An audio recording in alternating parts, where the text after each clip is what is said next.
Eravamo scheletri, io pesavo 22 kg e 300 grammi, come un bambino si può dire. 100 anni di vita per Enrico Vanzini, 7 mesi dei quali trascorsi nell'inferno del campo di concentramento di Dachau, dove era arrivato dal fronte greco dopo la firma dell'armistizio nel 1943. È nato a Fognano Olona, in provincia di Varese, il 18 novembre 1922 Enrico Vanzini, ma la sua vita è rinata il 29 aprile 1945, quando gli americani liberarono il campo di concentramento dove aveva fatto parte delle squadre di Sonderkommando destinate a raccogliere cadaveri nelle camere a gas per portarli nei forni crematori.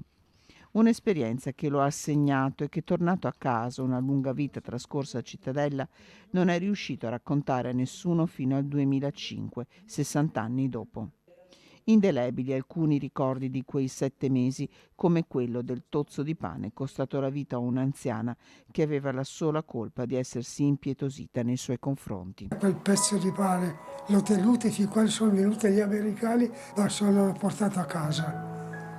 Sono riuscito a portarla a casa e quando sono arrivato a casa mia mamma non mi conosceva più, mia mamma. Pesava 29 kg quando ha riabbracciato la sua famiglia dopo aver visto l'inferno Enrico Vanzini, che dal 2005 ha girato incessantemente le scuole per raccontare la sua vita e l'orrore di morte e disumanità.